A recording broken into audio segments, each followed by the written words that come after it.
Before it was haunted, it was a plantation, a place of wealth built on sorrow. From the 1600s through the Civil War, plantations were massive farms where crops like cotton and sugar grew, and where hundreds of enslaved people were forced to work and live and die.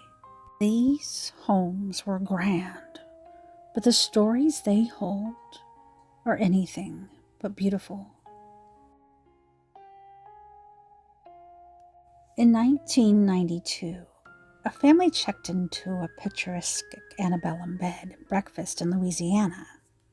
They were looking for peace and quiet, but what they found instead was a woman standing at the foot of their bed wearing a green turban and staring, motionless, silent. When they turned the light on, she was gone. That family left before breakfast, and they weren't the first. There are places in America where the past doesn't linger. It claws its way back through the cracks of the floorboards. You don't just visit these places. You get watched and you get followed. And if you listen long enough, you hear things that aren't even supposed to be there. Today, we are going to visit 4 of the most haunted plantations in America. And we're going to do it the only way that we know how, by going straight into the story. So let's go back to 1796. There was a guy named David Bradford, and he's on the run. He was involved in something called the Whiskey Rebellion, and he needs a place to disappear. He ended up in St. Francisville, Louisiana, and builds what he thinks is going to be his peaceful retirement home. He names it Laurel Grove, but as the years pass, that house earns a new name, the Myrtles. And it becomes the exact opposite of peaceful. Over time, there are so many deaths connected to this place, murders, illness, and even a rumored poisoning. And at the center of it all is a ghost named Chloe. Hidden in the walls and whispered through the halls are stories of tragedy, betrayal, poison, and the ghost who don't forget. This is the real story of the Myrtles Plantation, and it starts over 200 years ago with a man on the run. From the beginning, there are whispers that something isn't quite right with the land. Bradford brings enslaved workers to build a grand plantation house. It's meant to be his sanctuary, but when he dies in 1808, the curse begins to show itself. Over the next century, the property passes from family to family, and with each new owner comes another sudden, violent, or unexplained death. The most infamous story from the Myrtles centers around an enslaved woman named Chloe. She was owned by Judge Clark Woodruff, who inherited the house after marrying David Bradford's daughter. Now, depending on who tells it, Chloe was either a mistress to the judge or caught eavesdropping on business matters. Either way, her punishment was brutal. Her ear was cut off, and she was forced to wear a green turban to hide the wound. In some versions, Chloe was so desperate to get back into the family's good graces. She baked a birthday cake for the judge's daughter and laced it with oleander. 2 children and their mother died. She meant to only sicken them so she could doctor them, not kill them. Chloe panicked. As punishment, Chloe was hanged by the other enslaved people and thrown into the river. But she never left. Today she's seen all over the property, standing between the buildings in broad daylight, even appearing in a famous 1992 photograph taken by a visiting teacher. And most terrifyingly, she has been caught in mirrors, watching. And speaking of mirrors, inside the house is a large antique mirror that dates back to the 1800s. According to Creole custom, mirrors must be covered after a death to prevent the spirit from getting trapped. But when the Woodruff family died, this mirror wasn't covered.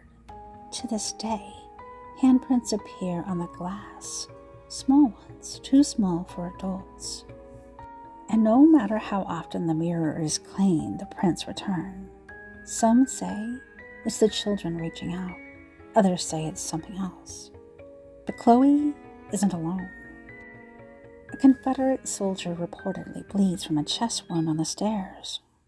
A former caretaker claims to have seen 2 phantom children playing on the veranda. Guests have woken up to feeling of someone sitting on the edge of their bed. The grand piano downstairs plays by itself.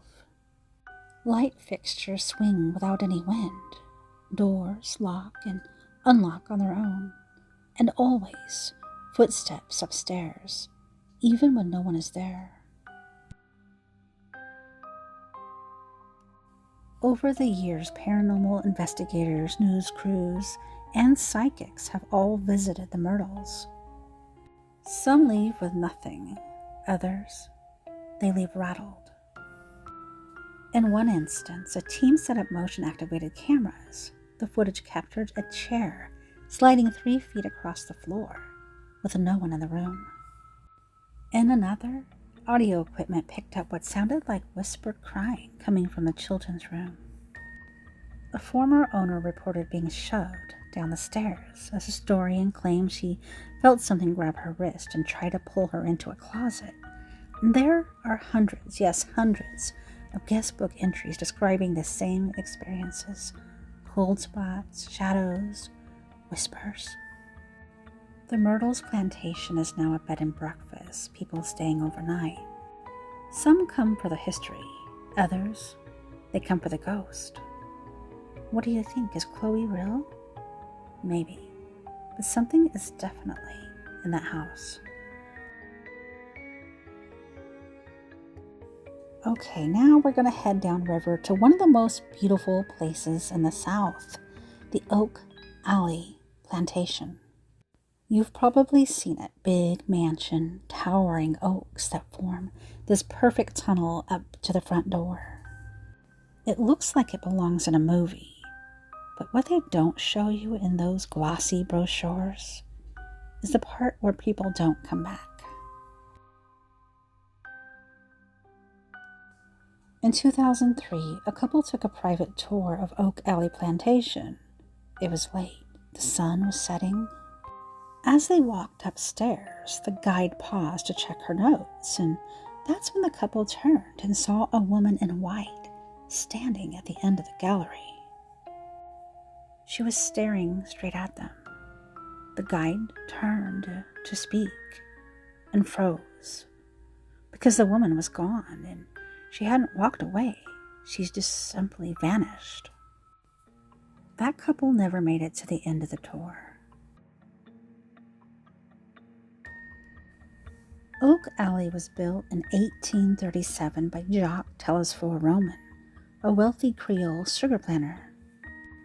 He chose the location not for the view, but for the oaks. They were already there, planted long before the house. The home was meant to be a showpiece, marble floors, tall columns, and a wide balcony stretching across the second floor. It was built and maintained by over 100 enslaved men, women, and children. And while the house stood tall, the lives of those who worked it were filled with suffering.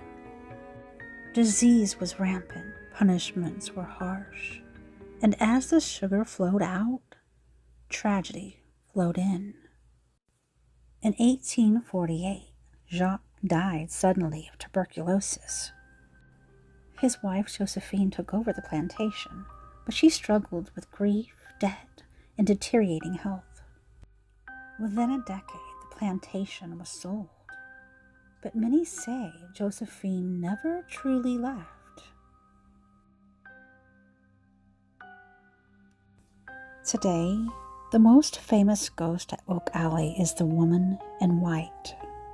Staff members, guests, and even photographers have seen her.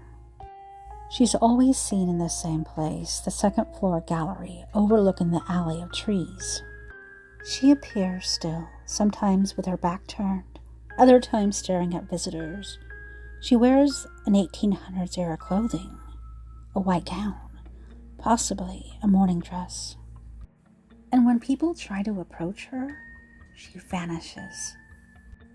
One former staff member reported locking up after hours, and as she turned off the upstairs lights, she glanced out the window and saw the woman standing in the alley below. The next day, she checked the security footage, and there was nothing. The house isn't limited to one spirit. Guests and employees have reported cold spots that travel from room to room, and even in the Louisiana summer. Clinking glasses and faint laughter from the parlor when the room is empty. Candle flames that flicker or reignite themselves. One man claimed that he was touring the upstairs bedrooms when he heard a whisper, "Leave." Thinking it was part of the experience, he just laughed. And then the door behind him slammed shut so hard that it cracked the frame. He never came back. Another guide said she was walking past the old nursery when she heard a music box playing, and that room was sealed for repairs. She peeked through the crack in the door and saw the box spinning on its own. Behind the house is the slave quarters, reconstructed to reflect the conditions of those that were forced to live there. Many visitors report feeling a sense of dread before they even enter. Some have described seeing shadowy figures darting between the cabins. Others have heard chains dragging or voices calling out in Creole. A few visitors have even claimed to feel pushed as they walk through. One chilling story came from a woman who stood too close to the old cookhouse.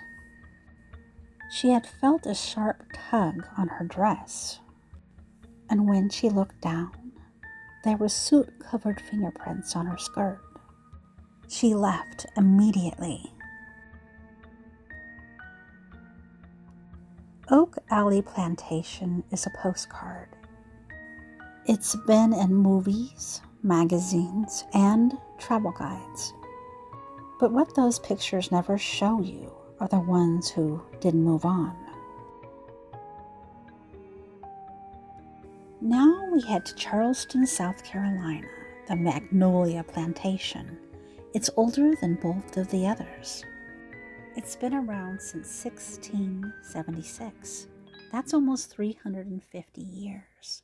And in that time, it has seen everything: war, floods, fires, and more human suffering than we can even imagine. The Drayton family owned Magnolia Plantation for generations. They enslaved hundreds of people. Children died. Disease spread. There are records of punishment cells beneath the main house. One of the cabins still have fingernail scratches on the walls that won't go away, even after repainting. Visitors report hearing voices, music, crying. One guest saying that she heard someone singing an old hymn, but there was no one there.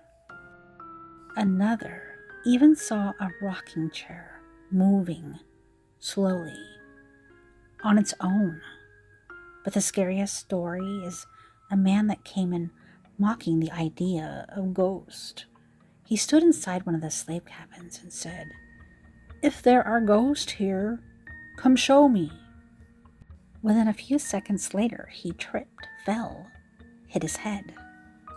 When he came to, he said he saw a woman in chains glaring at him. He left immediately.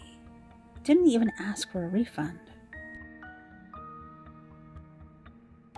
In 2011, a photographer visited Magnolia Plantation in Charleston, South Carolina to shoot its world-famous gardens. She wandered into one of those old slave cabins and lifted her camera and snapped a photo. When she reviewed the picture, her breath caught in her throat. In the doorway behind her, reflected in a dusty mirror, was a woman, pale, thin, dressed in rags. But the cabin was empty. She left, never returned. Magnolia Plantation is known for its beauty, the gardens, the Spanish moss, the blooming camellias. But beneath the flowers is something older, sadder. The roots of the place just twist through centuries of pain. Magnolia Plantation was founded in 1676 by Thomas and Anne Drayton, making it one of the oldest plantations in the American South. For nearly 300 years, the same family held the land, weathering wars, hurricanes, plagues, fire. Magnolia grew rich on the backs of enslaved Africans. By the early 1800s, it was a blooming rice plantation.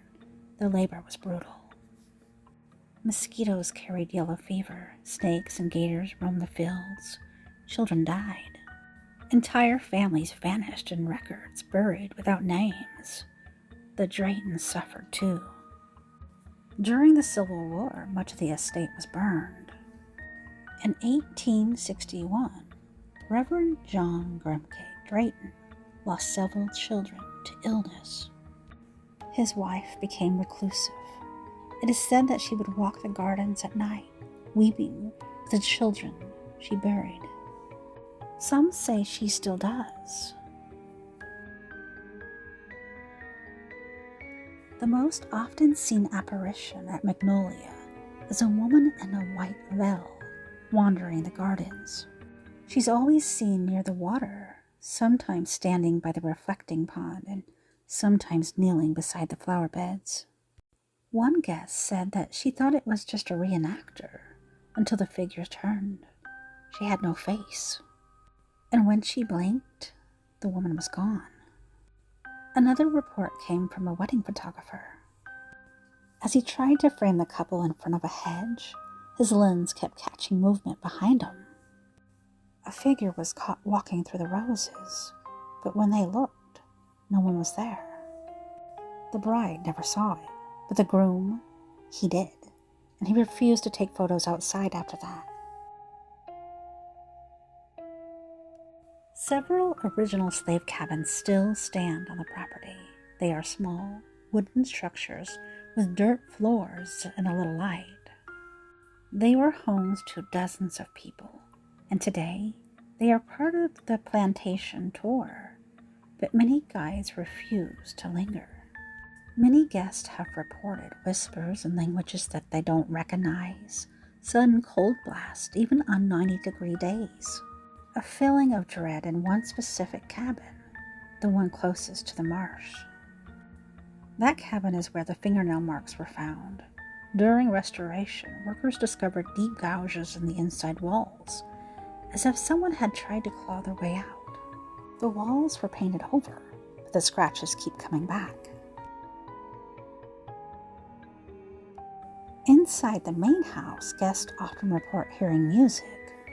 A piano playing, soft, slow, like a lullaby. But the piano had been locked shut for years. One former employee said that she was dusting the parlor when she heard it begin to play. She thought it was a recording, but when she turned off the speakers, the music kept going. When she turned to leave, she saw a child sitting at the piano, fingers on the keys. The child looked up and disappeared. Magnolia Plantation is a place of beauty, but not all beauty is gentle. Sometimes it hides old grief, old violence, old voices that never got to speak. And sometimes, if you stay quiet long enough, the land speaks back. The flowers bloom, the piano plays, the ghosts walk, and the weeping never ends. And finally, we travel to Virginia, to a plantation that looks like a painting, Belle Grove. Built in 1791, this was once the home of James Madison's sister. It has been everything from a family mansion to a Civil War hospital. And through it all, it collects stories, dark ones. Guests and staff has seen women in a white gown floating above the stairwell. One man even captured it on camera, just a shape, midair, but definitely there. During the Civil War, Belle Grove became a field hospital. Blood was spilled on the floors. Soldiers died in nearly every room. Today, people hear the sounds of painful moaning behind the closed doors, furniture scraping across the floors when no one is in the room. One guest reported being woken by a man in a Confederate uniform standing at the edge of his bed. When he turned the light on, no one was there, but there was a bloody handprint on the bedpost. In 2007, a Civil War reenactor had stayed overnight at the Belle Grove Plantation in King George, Virginia. He was alone in one of the upstairs guest rooms, lying awake, when he heard heavy footsteps pacing just outside his door.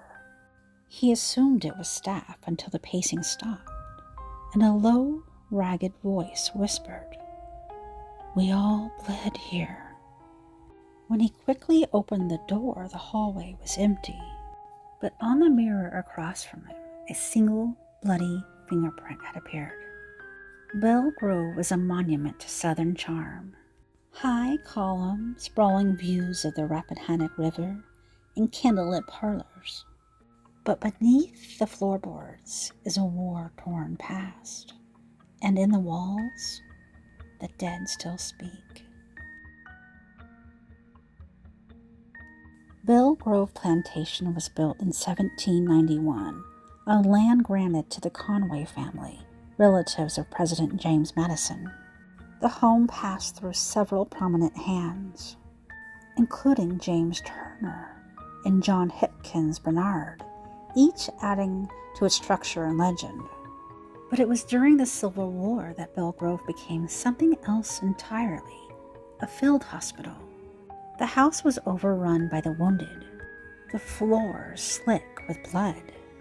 Soldiers, Union and Confederate, died by the dozens in the very rooms that guests now sleep in. Some never left. One of the most active areas in the house is the Blue Room. It was once used to treat wounded officers. Today, it's a guest room, but not everyone can make it through the night, packing up and leaving. Visitors often report bed sheets being tugged at exactly 3:07 a.m., the scent of chloroform and smoke, and a woman's voice whispering, "Hold still." One couple even said that they were jolted awake by the sound of sobbing, and when they turned on the light, they saw a woman in a dark dress crouched beside the bed. She was holding a bandage soaked in red. She looked at them and just vanished. Another spirit often seen is a Confederate soldier with a gunshot wound to the chest. He has been spotted limping up and down the main staircase, clutching his chest.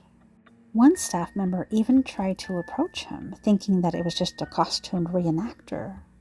The man turned, revealing a pale, sunken face and empty eye sockets. He took 2 steps and then disappeared into the wall. Guests have reported icy handprints on the stair railings, the sound of boots, and blood spots appearing briefly on the marble floors. Beyond the house lies an open field, once a soldier campsite, now quiet. But if you stand there at night, the air gets real heavy and people have heard drums beating in the distance, shouting that echoes and then cuts off, and a bell tolling 3 times, even though there's no functioning bell on the grounds.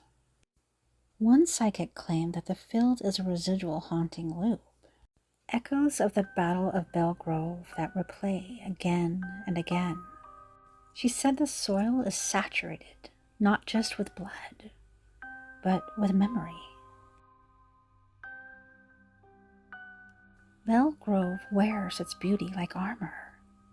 But listen closely and you'll hear the cracks, the footsteps in the hall, and the sobbing in the night, the whisper that tells you that you're not alone. Because at Belle Grove, the war never really ended. Here's what we do know. People who visit these places feel something heavy, something wrong, sometimes something watching. Each plantation tells two stories. One, the one that they write on the tour brochure. And two, the one whispered in the dark, the one you feel in your bones when the lights go out. And if you ever find yourself walking through Myrtles or Oak Valley, Magnolia, or Belle Grove, just remember that some doors are closed for a reason.